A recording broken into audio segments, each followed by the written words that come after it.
Hi, and thank you for tuning in to Noire Histoire. I'm Natasha, and in this episode, I'll be discussing the book Medical Apartheid. It touches on some topics that might be stressful or triggering with everything going on right now related to COVID, so I completely understand if you'd prefer to skip this episode, and I do plan to hold off on the Noire News episodes for a bit, but otherwise, let's get into it. Medical Apartheid, the dark history of medical experimentation on Black Americans from Colonial Times to the present by Harriet A. Washington, charts the history of unethical medical experiments that have been conducted on Black people. The book largely focuses on discussing examples of the lack of respect or even lack of recognition of Black personhood within the medical field. But the book also tells the story of the development of medical ethical standards. Yet, Medical Apartheid is also about much more, as it uses the medical studies as a jumping-off point for exploring more wide-ranging issues that are also often attributed to stereotypes about the Black pathology. The idea is approached from several angles that, instead of focusing on implementing solutions to address issues of poverty, violence, poor nutrition, inadequate housing, etc., studies and initiatives focus on trying to establish these problems as genetic or in the nature of Black people. Overall, diseases kill Blacks at higher rates, but we are not dying from rare or hereditary diseases. Instead, the vast majority of illnesses that cause significant death amongst Black people are diseases that are more likely to be proactively defended against and treated in other races. Serious illnesses are diagnosed later in Black people, and we're less likely to receive aggressive treatment or transplants. Screenings occur at the same rate for Black and white people, but the quality varies, which means illnesses such as cancer may not be detected until it's progressed to later stages. Black women suffer from high rates of stress and depression, while over the past few decades, we've seen an increase in suicide rates for Black males. Health disparities are a result of a combination of complex factors as well as lack of access to care. Yet, historically, research centers have been primarily based in urban areas, and the subjects of studies, especially those that have been abusive and or dangerous, have been Black people. There's a history of subjects being exposed to vaccines, medications, and procedures that are potentially lethal, often without their permission or full understanding of what exactly would take place and the risks. To make matters worse, the oversight and governing bodies that should be moderating these studies often fall short. They fail to be diligent, become accomplices in executing experiments, or help to cover up wrongdoings. While the media has been a key figure in publicizing medical abuse, coverage is more of the breaking news type rather than ongoing oversight and reporting. I appreciated the way the book is organized. It went back in history and began with the injustices faced by enslaved Black people in America, and used that as a foundation for explaining how we got to the present state of things. During slavery, slave owners would deny enslaved people access to medical care. Junk science and quack medicine, like other aspects of society, were finagled to fit the narrative of Black inferiority, which supported the enslavement of Black people. It was interesting to see how racist ideas about the biology of Black people in the past carries forward to the present. The long-promoted idea that the pathology of disease would vary based on the race of the patient is explored in great detail. This flawed belief has led to Black people being exposed to illnesses and kept from treatment to study how diseases specifically affect Black people. Multiple examples are given of Black people being regarded as inferior, but perfect subjects for experiments that could potentially improve the health of white people. Even back then, the health of a slave was based on their physical ability to work, while their mental health was disregarded. I think in some ways this carries over to the present, with mental health still having a stigma that prevents people from talking about their issues and seeking treatment. The enslaved distrusted and thus avoided Western medicine because those who provided or procured it didn't necessarily have their best interest in mind. Some free and enslaved Black people still relied on traditional African spiritual medicine and healing, yet traditional African medicine was looked down upon, although Western medicine at the time was arguably equally primitive. Southern physicians exercised the unethical practice of owning slaves for experimentation, and the lack of acknowledgement of Black people's rights meant that even free Black people could be pulled into studies without their consent or knowledge, so some of them could just be grabbed off the street. Washington asked the question of how info gained from Black subjects could be used in the care of white patients if the biology of the two races were viewed as being incredibly different.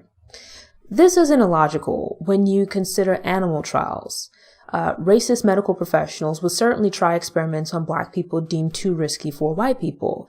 It's like how studies are conducted on mice and other animals before being conducted on humans. These animals are regarded as being lower life forms and thus okay for experimentation. In the past, and even the present, Black people have been viewed along these lines. Even in northern states, the enrollment of Black people in studies was out of proportion with their representation within the population. Due to Black people being viewed as a different species than white people, we were also put on display in zoos and circuses to feed racist curiosity about Black people and Black bodies. It's always interesting to read about the racist history of institutions that still exist today, or at least I find it interesting. For example, I'd previously heard the name Otabenga, but didn't know his story or even like that it was a person. It was shocking to read that he was held captive in the monkey house at the Bronx Zoo, so this was like a Black man from Africa. Black people protested, but they were ignored, and the now venerable New York Times even joined in on the nonsense with ridiculous articles that supported the racist theories of the time. There's mention of the belief that Black people don't feel pain, or at least not in the same way or to the same degree as white people.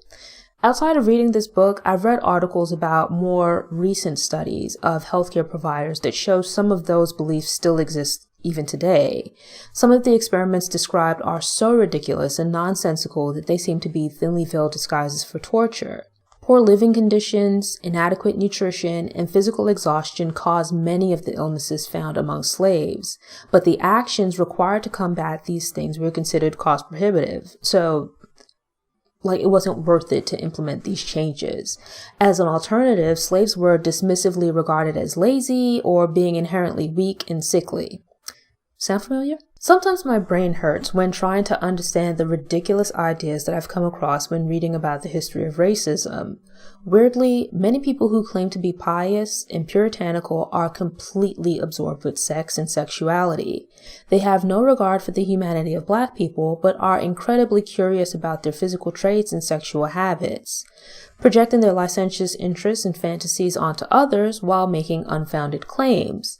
There's a discussion of the fact that many prominent Southerners loudly proclaim their negative views on and detestation of the Black body, yet evidence also exists of their lust for and carnal knowledge of those very same bodies, i.e. children. Sexual assault on Black bodies was blamed on the uncontrolled sexuality of Black people rather than the individuals violating them. Here we see the beginning of the nonsense of young girls being referred to as hot in the pants or along those lines, rather than victims of statutory rape or rape, and Black men being viewed as lustful bucks, as well as the blame game of rapists using the excuse of their victims having seduced and caused their loss of self-control as an explanation for their being violated. Black women were pushed to have many children, often beginning at a young age, but their health would be disregarded as they were forced to keep working for as long as possible and might still be whipped or otherwise punished while pregnant. Artists as well denigrated Black bodies and viewed them as being inferior, yet they saw no issue with using them in art, often posing them suggestively with breasts and genitals exposed. They implied and created conditions that represented Black people, women in particular, as oversexed. This stood in direct contrast to how white women were portrayed at the time, with multiple layers of clothing to project chastity. Enslaved people who could no longer provide traditional labor or service were loaned out or transferred to hospitals and researchers for participation in experiments. The loss of such a slave to progressing illness or malpractice was not deemed too great to risk because slave owners were often compensated. Also, slaves who recovered could be returned to the slave owner without them having to pay for medical care. Something to note is that while blatant legal segregation existed in the South, a more subtle form of segregation existed in the North. This meant that regardless of location, quite often Black people could only obtain care at select hospitals. So it's like you wouldn't be, there might not be a white only or Blacks only sign, but that as a Black person you can seek help at that hospital. So therefore, it was easier for researchers to create or focus on these facilities for their studies, as they would have a reliable idea of the subject pool. They could also more easily pressure patients to participate in studies in exchange for receiving treatment, because quite often patients had no other options for obtaining care. Black people who were forced to seek care at charity hospitals were not treated as regular patients. Instead, their care and improvement was a secondary priority to experimentation and treatment. Some Black doctors protested these ethical abuses on behalf of patients, but there weren't enough to have a substantial impact. Many faced obstacles, like their own issues and problems, in trying to obtain the training needed to practice. Not all, but a lot of the ethical violations that were taking place occurred in the South, and doctors would have been facing various facets of institutional racism, as well as the strategic limitation of opportunities for Black people in the South. They would have likely had the ability to speak out, but not necessarily the power to bring about change at that time. Remember, we're talking about like in the 1800s at this point, or even into the early 1900s. There are some interesting, though morbid tidbits throughout the book. For example, I think most people who are familiar with the bombing of the Birmingham 16th Street Baptist Church know of the 4 girls who were murdered in the blast. But I was unaware that the family of one of the girls, Harriet A, moved her coffin decades later and it was found to be empty. That's a huge violation. I mean, some people have no respect for others during life, so I guess the joke's on me for expecting that they would have some respect after someone's death. The book's 5th chapter is short, but very engrossing, as it discusses the theft and use of Black bodies for dissection. The book's content made my interest ebb and flow at some points, but this chapter had my complete attention. Much of the chapter focuses on the discovery of human bones beneath an old building that was once the Medical College of Georgia. It could be a whole other book that would seem so crazy and unbelievable, but unfortunately true.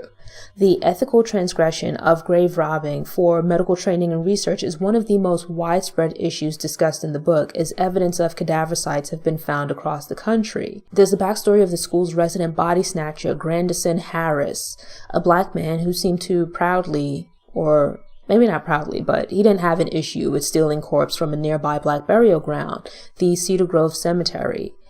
Each page I read seemed more disgusting and unbelievable than the last, and to think Harris and the school were so bold as to have him give lectures on his body snatching techniques. It's disappointing but not surprising to learn about Black people playing a part in these violations against other Black people, but individuals have been known to put aside any expectations of loyalty or solidarity for the sake of their best interests. Being from New York City, I had previously heard of the African burial site that was found in Lower Manhattan and the protests of construction taking place at such sites. But I was unaware of the belief that Columbia University and New York University had a history of spiriting away bodies from such Black burial grounds for use by their medical schools. It says a lot that there was no uproar when these injustices were being committed in Black cemeteries, but people protested when body snatchers extended their operations to white cemeteries. I remember reading about resurrection men in fictional books such as A Tale of Two Cities. It was like really creepy and morbid.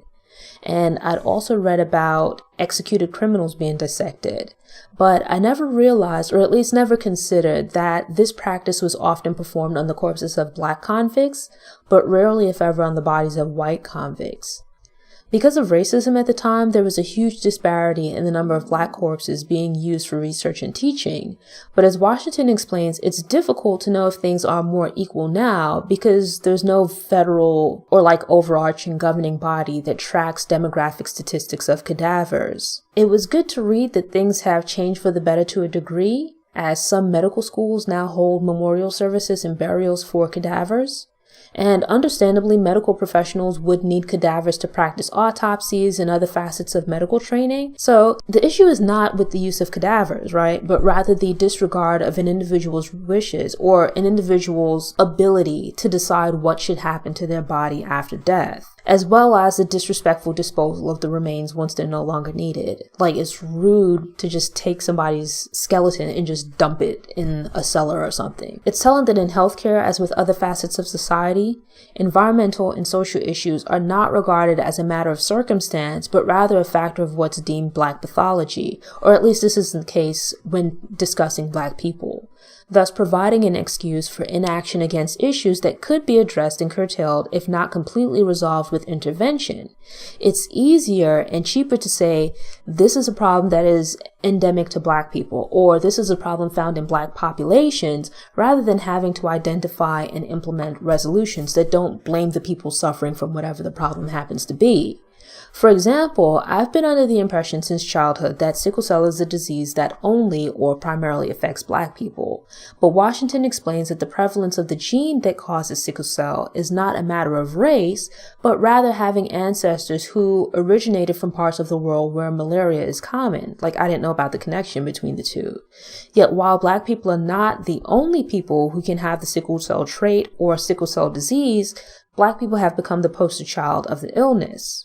You might have seen such films as Miss Evers' Boys, which is about the Tuskegee syphilis study, but the movie takes some creative liberties, as most movies are apt to do. The chapter in Medical Apartheid that covers the study is a good jumping off point for a fact-based understanding of the study. It details the initial good intentions of the Rosenwald Foundation and Booker T. Washington, and there's also context about the living conditions for Black people in Tuskegee and the lack of medical care that sort of gave way to the Tuskegee experiment.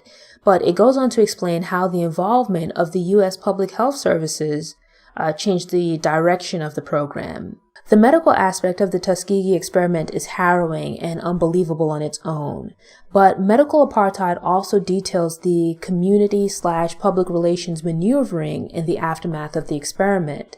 It's mind-blowing when you realize that the health and lives of the unwitting subjects of the Tuskegee study were sacrificed in exchange for a payday and racist curiosity. There's also discussion of another deeply troubling syphilis study funded by the Rockefeller Institute.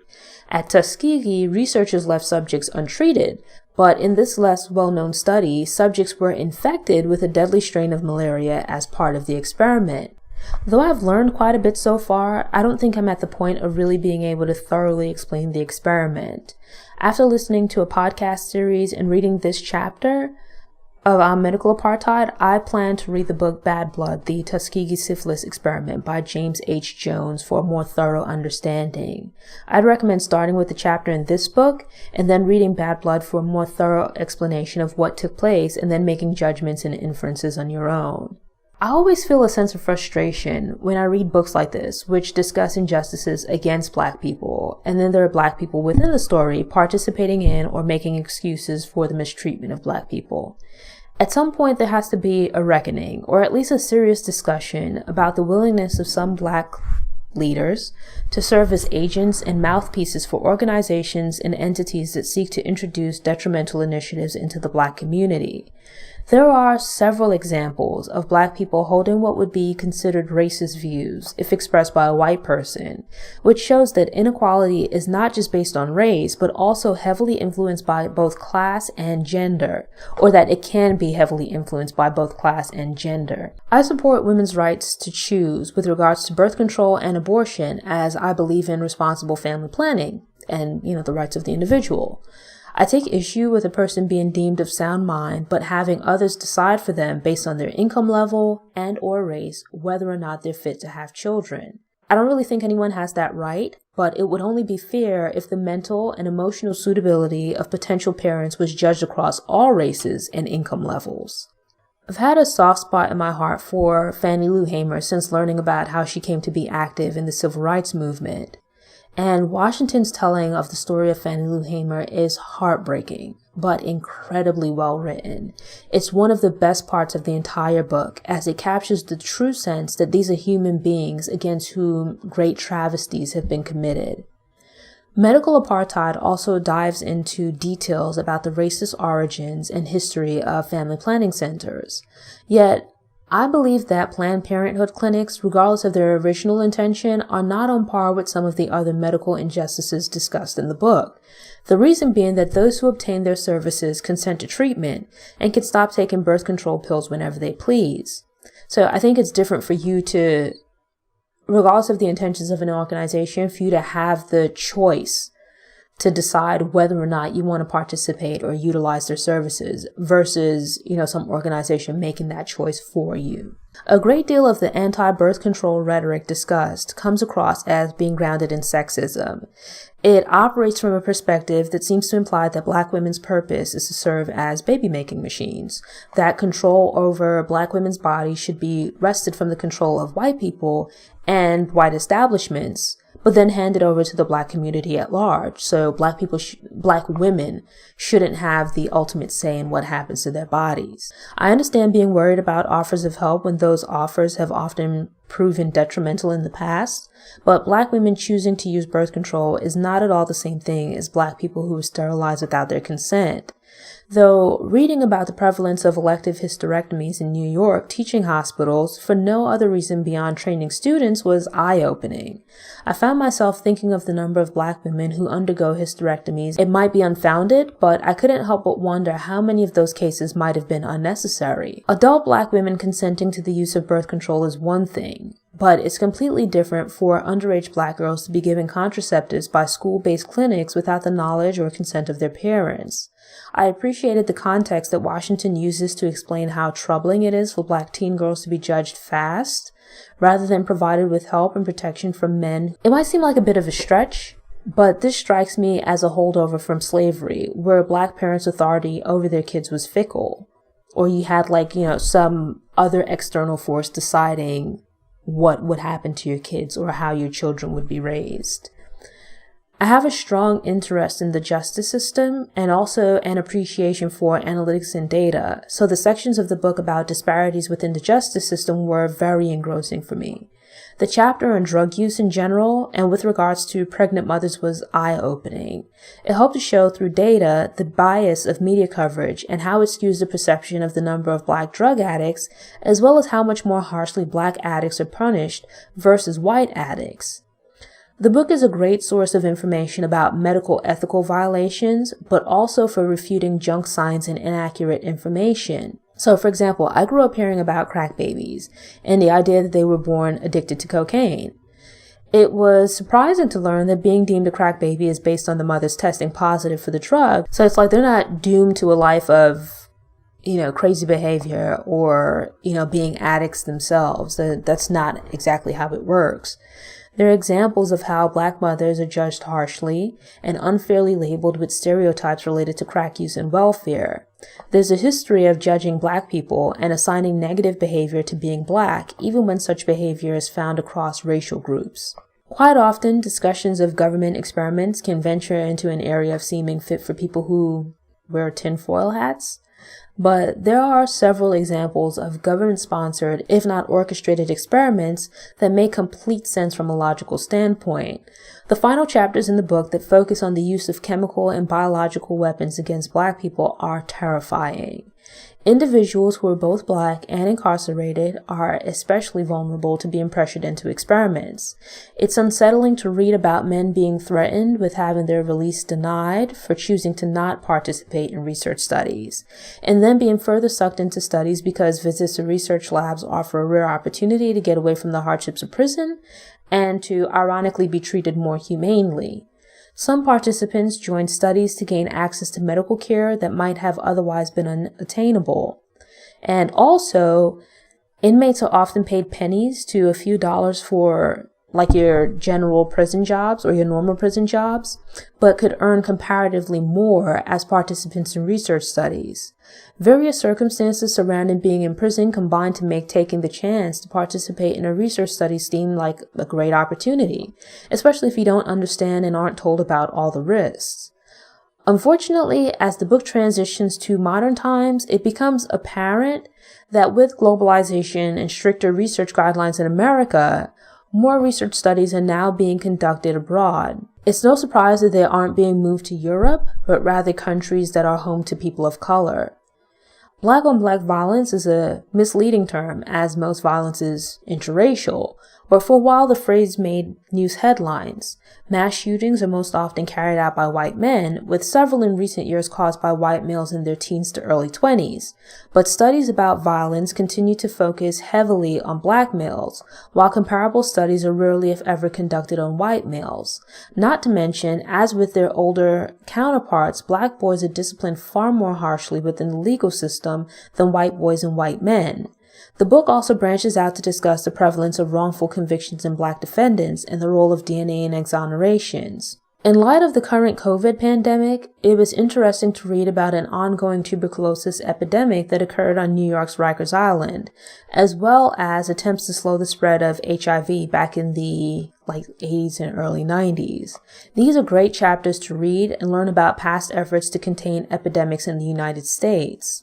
I understood Washington's explanation of her mission as writing the book to address past abuses while showing the importance of black people participating in current research studies. But I don't think a clear enough line was drawn to show how things have become safer for black people participating in studies, especially given that some of the examples of unethical studies occurred recently. The history of black people being mistreated and taken advantage of plays a part in the apprehension that some black people have with regards to seeking medical care.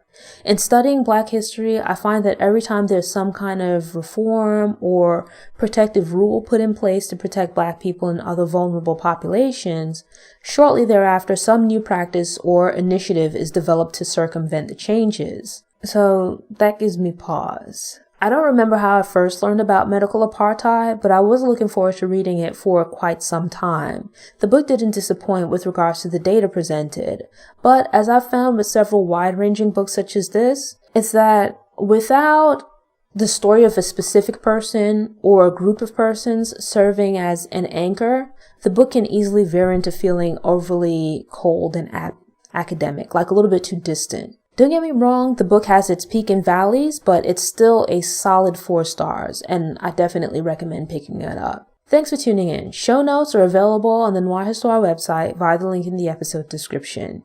If you enjoyed this episode, please click the thumbs up button. You can also share it online, on social media, or with someone you think might enjoy the episode. Doing this will help other people find the show, which helps it to grow. If you aren't already subscribed to the Noire Histoire YouTube channel, I hope you subscribe now and return to get motivated, get inspired, and get more stories of Black history made and in the making. Until next time, take care.